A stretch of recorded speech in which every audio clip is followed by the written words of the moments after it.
নমস্কার বন্ধুরা, সবাই কেমন আছো? সবাই নিশ্চয়ই ভালো আছো। জানো তো, আমার ছোটোবেলা থেকেই না সাজগোজ করতে ভীষণ ভালো লাগে। সাজগোজ করবো আর ফিটফাট থাকবো, এটা আমার ছোটোবেলা থেকেই একদম মনের মধ্যে একদম সেট হয়ে গেছিলো। আর আমি খুব কাজল পরতে ভালোবাসি। আর আমাদের ছোটোবেলায় এই কাজলটা না তখন এই ইসেতে পাওয়া যেত, ওই ছোটো ছোটো এরম গোল গোল কন্টেনারে পাওয়া যেত। আর তখন লেডি ডায়না ছিল, উনি এত সুন্দর একটা কাজল পরতো, সেটা নাকি তখন শুনেছি সেটা নাকি শাহনাজের কাজল। তা এত সুন্দর কাজল, ওনার কাজল পরা দেখে খুব ইচ্ছা করতো যে একদিন আমি বড় হব, ওনার মতো কাজল পরবো। খুব খুব ইচ্ছা ছিল। যাই হোক, তারপরে আস্তে আস্তে বড় হলাম।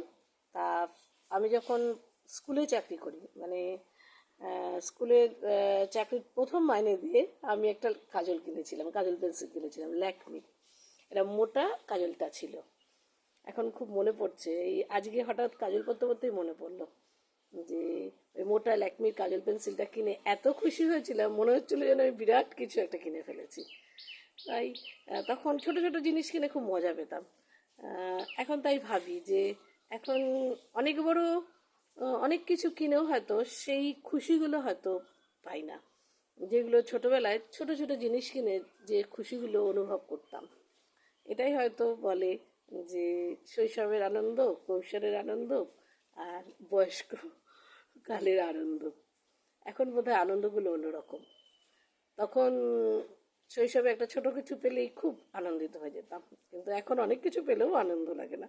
আনন্দের পিছনে কারণ খুঁজতে শুরু করে দিই, তাই না? যাই হোক, তোমাদের কাছে আমি এটা শেয়ার করলাম। ও ভালো কথা, সাজগোজ করা কিন্তু ভালো। সাজগোজ ফিটফাট থাকা কিন্তু ভালো, এতে মন ভালো থাকে। আর সবচেয়ে বড় কথা, তুমি যদি কোনো কাজ সাজুগুজু করে করো না, ভীষণ কনফিডেন্ট লাগে।